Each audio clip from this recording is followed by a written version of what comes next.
guys, welcome back to my YouTube channel. This is Nisarga.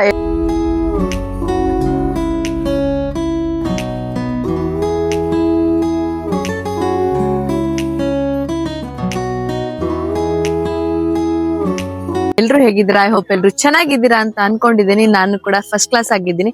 Guys, ಇವತ್ತಿನ blog ಬಂದ್ಬಿಟ್ಟು exploring Bijapur tourist places.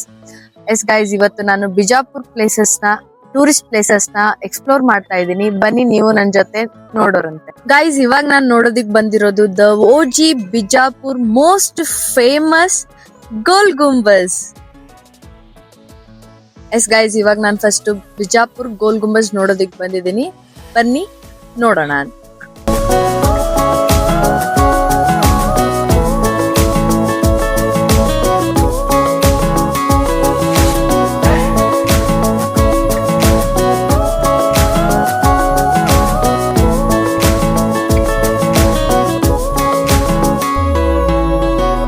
Guys, ಇವಾಗ first ನಾನು museum ನ ನೋಡೋದಿಕ್ ಹೋಗ್ತಾ ಇದ್ದೀನಿ. ಅವಾಗಿನ ಕಾಲದಲ್ಲೆಲ್ಲ ರಾಜರು ಯಾವ ತರ ವಸ್ತುನ ಯೂಸ್ ಮಾಡ್ತಾ ಇದ್ರು, ಏನೇನೆಲ್ಲ ಇದೆ ಅಂತ ನೋಡೋಣ ಬನ್ನಿ.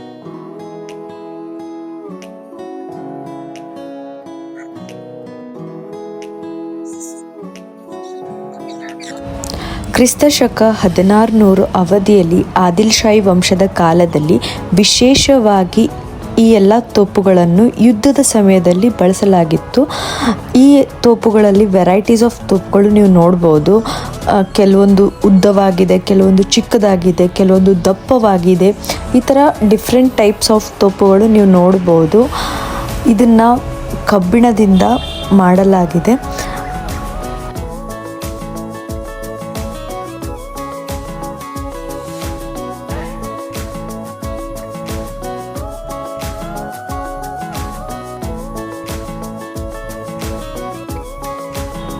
ಗೈಸ್, ಇಲ್ಲಿ ಮ್ಯೂಸಿಯಂ ಒಳಗಡೆ ನಮಗೆ ವಿಡಿಯೋ ಮಾಡೋದಕ್ಕೆ ಅಲೋ ಇರಲಿಲ್ಲ. ಆದರೂ ನಾನು ಸ್ವಲ್ಪ ಕ್ಲಿಪ್ನ ತೊಗೊಂಡಿದ್ದೀನಿ. ಮ್ಯೂಸಿಯಂ ಒಳಗಡೆ ಗೈಸ್ ನಿಮಗೆ ಕಲಾ ಶಾಸನಗಳು, ಶಿಲ್ಪಕಲೆಗಳು, ಹಾಗೆ ನಟರಾಜ ಮತ್ತು ಯುದ್ಧದ ಸಮಯದಲ್ಲಿ ಅವರು ಯಾವ ಥರ ಉಡುಪನ್ನು ಧರಿಸ್ತಿದ್ರು, ಹಾಗೆ ಅವರು ಬಳಸ್ತಾ ಇರೋಂಥ ಪಾತ್ರೆಗಳು ಅದೆಲ್ಲ ನೋಡೋದಕ್ಕೆ ಸಿಗುತ್ತೆ.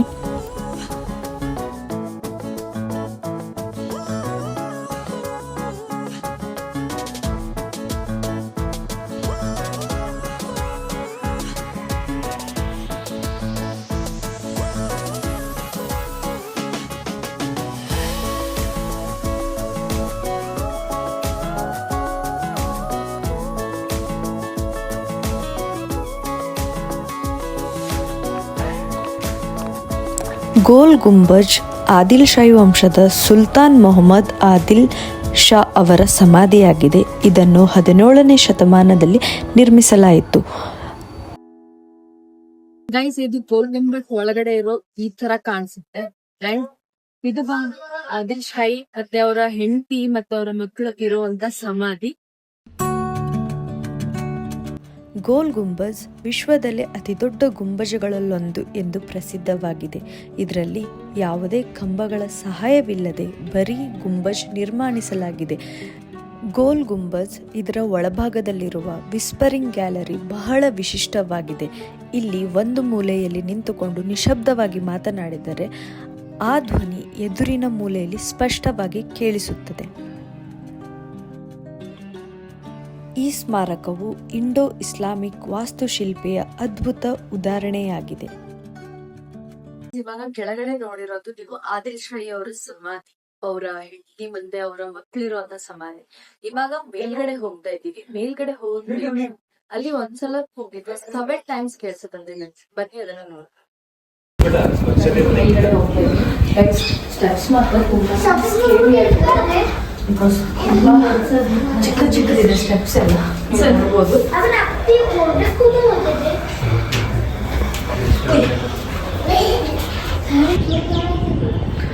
ನೋಡಿ, ಈ ತರ ಇದಾವ ಸ್ಟೆಪ್ಸ್ ಎಲ್ಲ.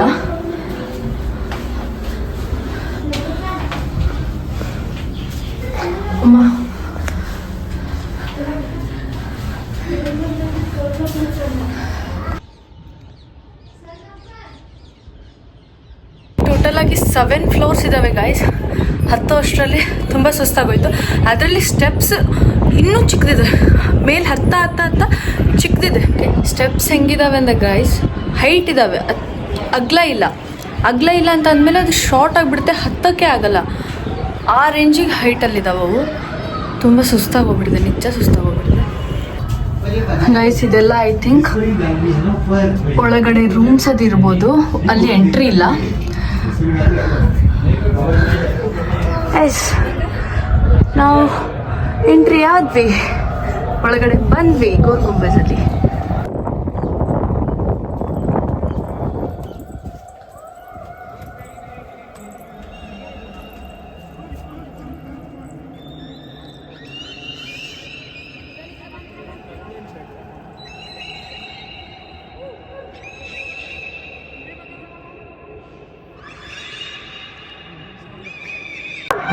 ಗೈಸ್, ಇದು ಮೇಲ್ಗಡೆಯಿಂದ ಗೋಲ್ ಗುಂಬಜ್ ಈ ತರ ಕಾಣಿಸುತ್ತೆ. ಇವಾಗ ಇಲ್ಲಿ ನಾನು ಒಂದ್ಸಲ ಕರೆದ್ರೆ 7 ಟೈಮ್ಸ್ ಕೇಳಿಸುತ್ತಂತೆ. ಅವಾಗಿನ ಕಾಲದಲ್ಲಿ ಅವಾಗೆಲ್ಲ ಕೇಳಿಸ್ತಾ ಇತ್ತು, ಬಟ್ ಇವಾಗ ಅಷ್ಟು 7 ಟೈಮ್ಸ್ ಕೇಳಿಸಲ್ಲ ಬಿಕಾಸ್ ಆಫ್ ಪೊಲ್ಯೂಷನ್. ಅಥವಾ ಅದು ಇಲ್ಲಿ ಬ್ಯಾಕ್ ಸೈಡ್ ರೈಲ್ವೆ ಸ್ಟೇಷನ್ ಇದೆ, ಅದ್ರ ಸೌಂಡಿಂದ ಏನೋ ಸೌಂಡ್ ಕೇಳಿಸಲ್ಲ ಅಂತ ಇಲ್ಲಿನವ್ರು ಹೇಳ್ತಾರೆ. ನಾವು ಒಂದ್ಸಲ ಟ್ರೈ ಮಾಡೋಣ. ಓಕೆ, ನೀಶು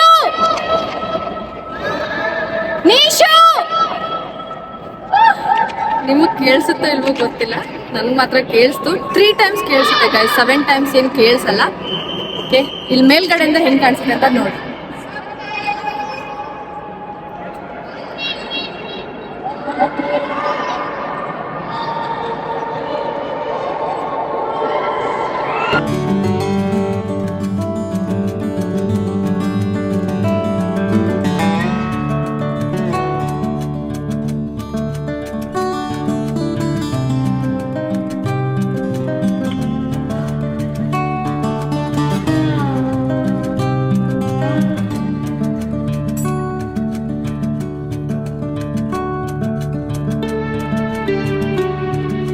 ಇಲ್ಲಿಂದ ಬಿಜಾಪುರ ಹೇಗೆ ಕಾಣಿಸುತ್ತೆ ಅಂತ ನೋಡಿ.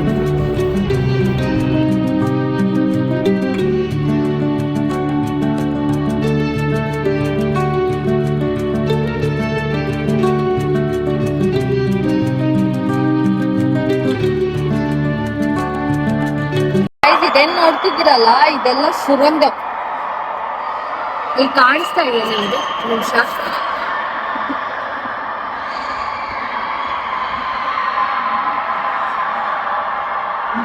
ನಿಮ್ಗೆ ಕಾಣಿಸಲ್ಲ, ಬಟ್ ಇದೆಲ್ಲ ಸುರಂಗ ದಾರಿಗಳು.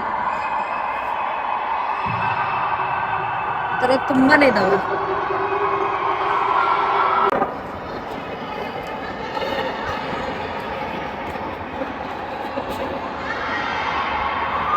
ಇಲ್ಲೂ ಇದೆ, ಅಲ್ಲೂ ಕೂಡ ಇದೆ.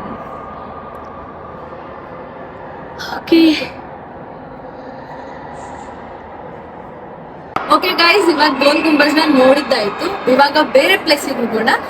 ಬೇರೆ ಪ್ಲೇಸಿಗೆ ಹೋಗಾದ್ಮೇಲೆ ಸಿಗ್ತೀನಿ ಗೈಸ್. ಇವಾಗ ಬಂದಿರೋ ಪ್ಲೇಸ್ ಬಾರಾ ಕಮಾನ್. ಇದು ಸೆಕೆಂಡ್ ಪ್ಲೇಸ್ ಆಗಿರುತ್ತೆ.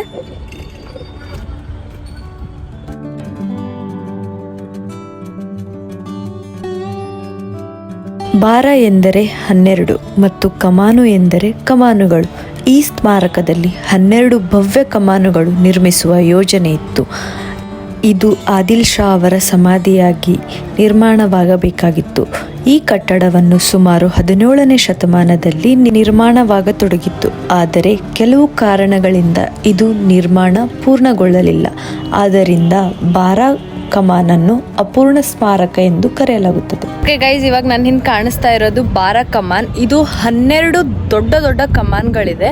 ಅವಾಗಿನ ಕಾಲದಲ್ಲಿ ಆದಿಲ್ ಶಾ ಇದನ್ನ ಕಟ್ಟಿಸ್ತಾ ಇದ್ರು. ಅದಾದ್ಮೇಲೆ ಅವರ ಸಾವಾದ್ಮೇಲೆ ಅಪೋಸಿಟ್ ಪಾರ್ಟಿ ರಾಜಕಾರಣಿಗಳು ಇದನ್ನ ಸ್ಟಾಪ್ ಮಾಡಿಸಿದ್ದಾರೆ. ಅದಕ್ಕಿದು ಅರ್ಧದಲ್ಲೇ ನಿಂತಿದೆ.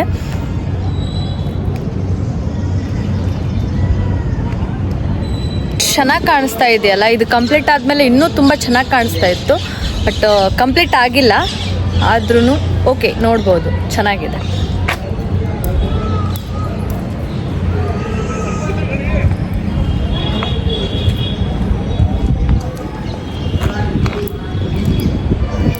ಬಿಜಾಪುರಿಗೆ ಯಾರೆಲ್ಲ ಬರ್ತಿದ್ದೀರಾ ಅವ್ರು ಬಂದು ಈ ಪ್ಲೇಸ್ನ ವಿಸಿಟ್ ಮಾಡಿ.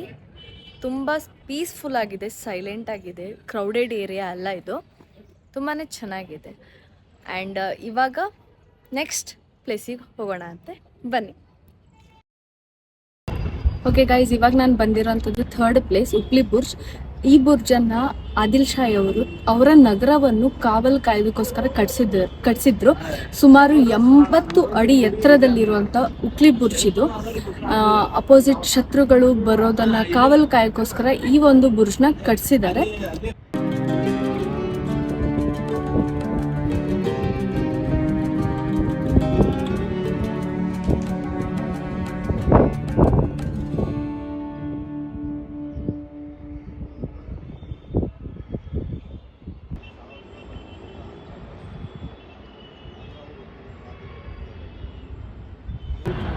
ಓಕೆ, ಇದು 360 ಡಿಗ್ರಿಯಲ್ಲಿ ಬಿಜಾಪುರ್ ಈ ಥರ ಕಾಣಿಸುತ್ತೆ ಗೈಸ್. ಅವಾಗಿನ ಆದಿಲ್ ಶಾಹಿ ಅವರು ಬಿಜಾಪುರ್ ಸಿಟಿನ ಕಾಯೋದಕ್ಕೋಸ್ಕರ ಈ ಪ್ಲ್ಯಾನ್ ಮಾಡಿ ಈ ಒಂದು ಉಪ್ಲಿ ಬುರ್ಜ್ನ ಕಟ್ಟಿದ್ದಾರೆ. ಗೈಸ್, ಇವಾಗ ನಾನು ಬಂದಿರೋದು ತೋಪ್ ಮೈದಾನ್. ಏನಕ್ಕೆ ಇದಕ್ಕೆ ತೋಪ್ ಮೈದಾನ್ ಅಂತ ಕರೀತಾರಂದ್ರೆ, ಅವಾಗಿನ ಕಾಲದಲ್ಲಿ ಆದಿಲ್ ಶಾಹಿ ಕಾಲದಲ್ಲಿ ಇಲ್ಲಿ ಯುದ್ಧಕ್ಕೆ ಹೋಗೋಕ್ಕೂ ಮುಂಚೆ ಸೈನಿಕರನ್ನ ಇಲ್ಲಿ ತರಬೇತಿ ನೀಡ್ತಾ ಇದ್ರು, ಯುದ್ಧದ ಬಗ್ಗೆ ಟ್ರೈನಿಂಗ್ ಕೊಡ್ತಾ ಇದ್ರು. ಅಂಡ್ ಉತ್ತರದಿಂದ ಮೊಘಲೈಗಳಾಗ್ಲಿ, ದಕ್ಷಿಣದಿಂದ ಶತ್ರುಗಳನ್ನಾಗ್ಲಿ ಅವ್ರನ್ನೆಲ್ಲ ಕಂಟ್ರೋಲ್ ಮಾಡೋದಕ್ಕೋಸ್ಕರ ಈ ಒಂದು ಕೋಟೆನ ಕಟ್ಟಿದ್ದಾರೆ. ಇಲ್ಲಿರೋದು ಒಂದು ತೋಪು ತುಂಬಾನೇ ದೊಡ್ಡದಾಗಿರೋ ತೋಪ್ನ ಇಲ್ಲಿಟ್ಟಿದ್ದಾರೆ. ಉಳಿದಿರೋದೆಲ್ಲಾನು ಬಂದು ಡೆಲ್ಲಿ ಒಳಗಿಟ್ಟಿದ್ದಾರೆ. ಗೈಸ್, ಲಾಸ್ಟ್ ಪ್ಲೇಸ್ ಬಂದ್ಬಿಟ್ಟು ಇಬ್ರಾಹಿಂ ರೋಜಾ. ಈ ಪ್ಲೇಸ್ ಬಂದ್ಬಿಟ್ಟು ಆದಿಲ್ ಶಾಹಿ ಅವರ ಸಮಾಧಿ ಕೂಡ ಆಗಿದೆ. ಅಂಡ್ ಅವರ ಧರ್ಮಪತ್ನಿಯಾದ ತಾಜ್ ಸುಲ್ತಾನ್ ಅವರ ಸಮಾಧಿ ಕೂಡ ಆಗಿದೆ.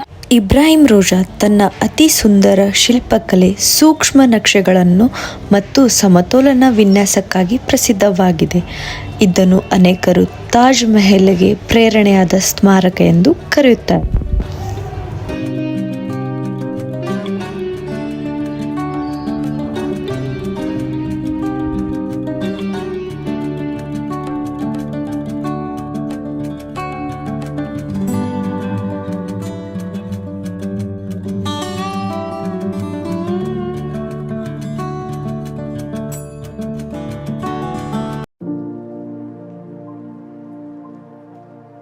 ಸುಲ್ತಾನ್ ಇಬ್ರಾಹಿಂ ಆದಿಲ್ ಶಾ ಅವರ ಸಮಾಧಿ, ಅವರ ಪತ್ನಿ ತಾಜ್ ಸುಲ್ತಾನ್ ಅವರ ಸಮಾಧಿ, ಒಂದು ಭವ್ಯ ಮಸೀದಿ ಮತ್ತು ಸುಂದರ ತೋಟಗಳು ಸೇರಿವೆ.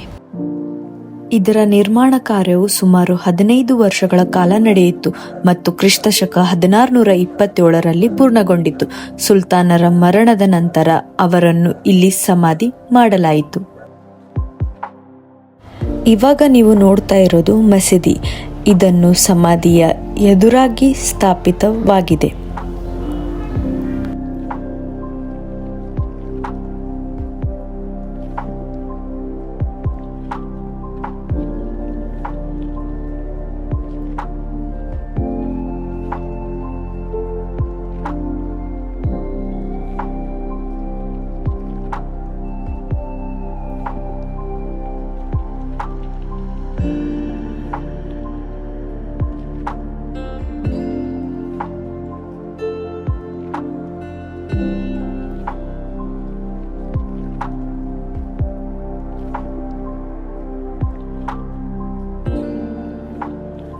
ಆದಿಲ್ ಶಾ ಹಾಗೂ ಅವರ ಧರ್ಮಪತ್ನಿಯ ಸಮಾಧಿಯನ್ನು ನಾಜೂಕಾದ ಶಿಲ್ಪಕಲೆ ಮತ್ತು ಸೂಕ್ಷ್ಮ ನಕ್ಷೆಗಳಾಗಿವೆ.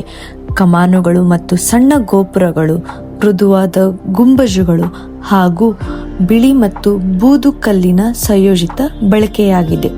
ಗೋಡೆಗಳ ಮೇಲೆ ಕುರಾನ್ಗಳ ಶಾಸನಗಳು ಮತ್ತು ಅಲಂಕಾರಿಕ ವಿನ್ಯಾಸಗಳನ್ನು ಹೊಂದಿದೆ. ಇಲ್ಲಿ ನೀವು ನೋಡ್ತಾ ಇರೋದು ಆದಿಲ್ ಶಾ ಹಾಗೂ ಅವರ ಧರ್ಮಪತ್ನಿ ಹಾಗೂ ಅವರ ತಾಯಿ, ಅವರ ಮಕ್ಕಳು, ಅವರ ಮೊಮ್ಮಕ್ಕಳನ್ನ ಸಮಾಧಿಗಳು. ಇಲ್ಲಿ ಕಿಟಕಿಗಳ ಮೇಲೆ ಕುರಾನ್ ಶಾಸನಗಳಿಂದ ಅಲಂಕಾರವನ್ನು ಮಾಡಲಾಗಿದೆ.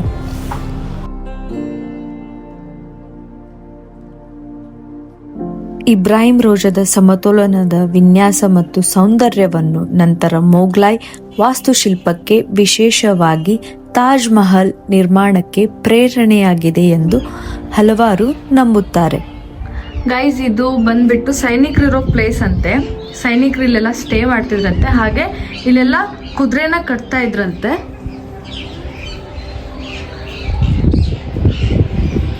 ಈ ತರ ಲಾಕಪ್ ಟೈಪ್ ಮಾಡಿದಾರೆ ನೋಡಿ.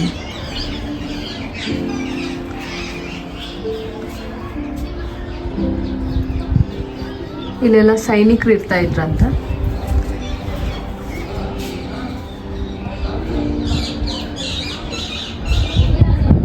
ಓಕೆ ಗೈಸ್, ಇದಾಗಿತ್ತು ಇವತ್ತಿನ ಒಂದು blog exploring Bijapur tourist places.